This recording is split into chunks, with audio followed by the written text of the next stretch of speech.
Nausicaa drove through the gates of Scheria and stopped at her father's palace. Her brothers came out to unharness the mules and carry the clean clothing inside. Her old nurse lit a fire in her room and brought her supper. Odysseus waited behind in Athena's grove until enough time had passed.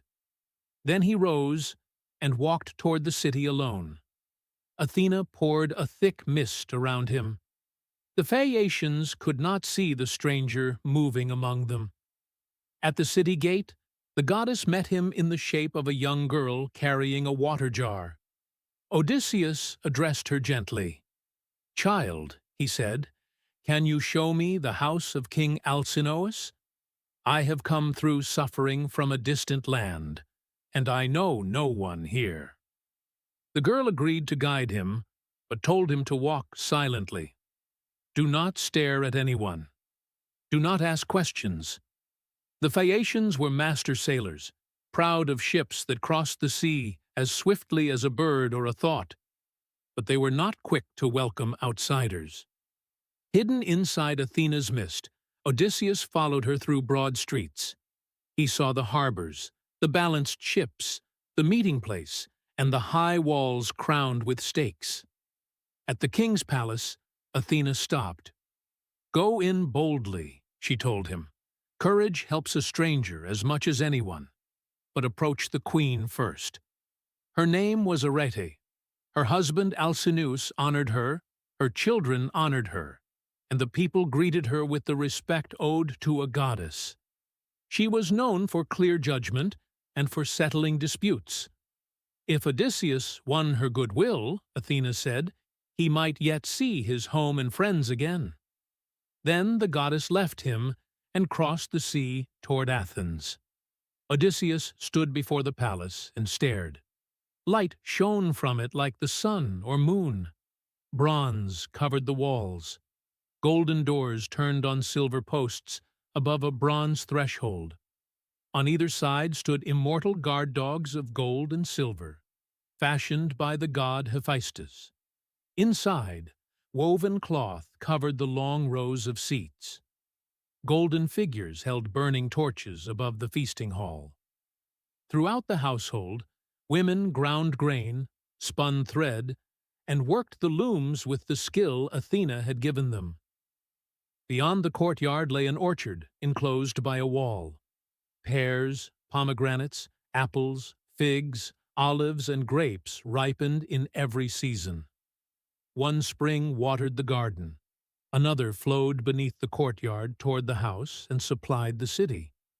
The palace seemed to possess everything Odysseus had lost: walls, abundance, order, and a household at peace. At last, he crossed the bronze threshold.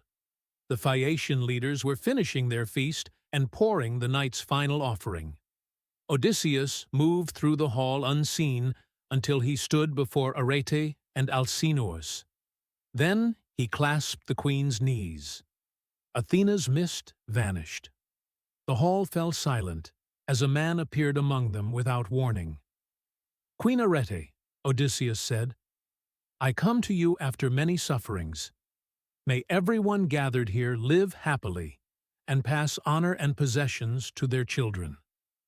But send me quickly to my own country. I have endured trouble far from my friends for too long." He released her and sat in the ashes beside the hearth, the humblest place in the room. No one spoke. At last, an elder named Athena turned to Alcinous. "It was not right," he said, "for a suppliant to remain in the ashes while everyone waited.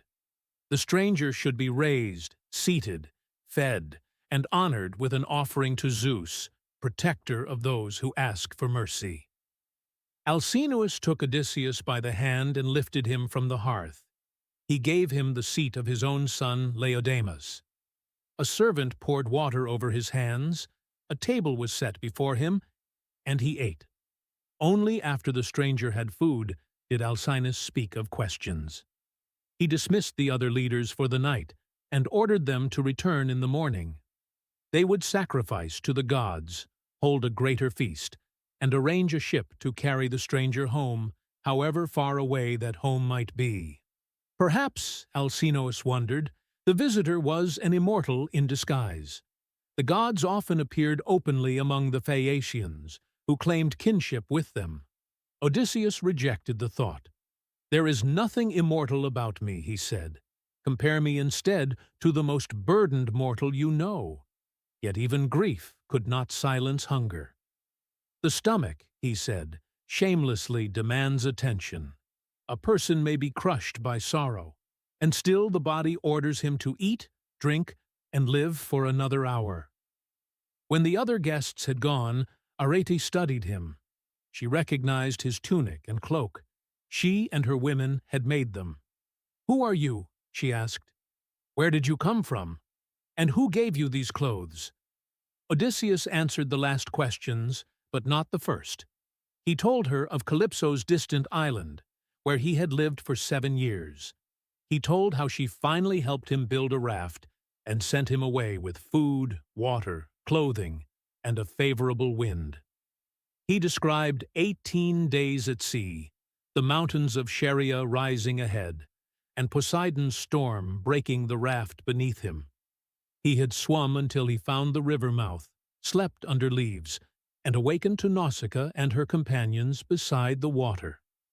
Their daughter, he said, had shown judgment beyond her years.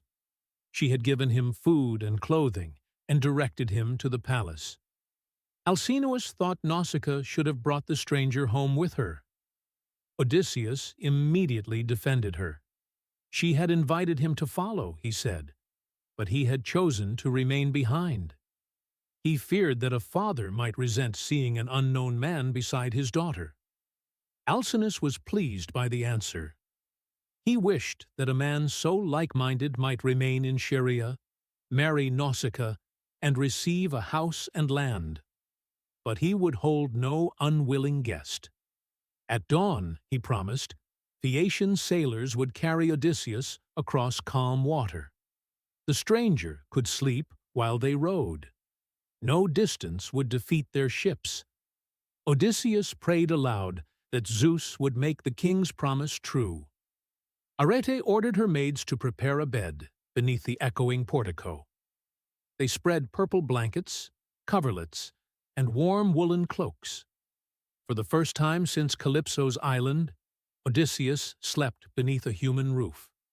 The mist no longer hid him. The king had promised him passage. The queen had begun to test his story, but the stranger still had not spoken his name.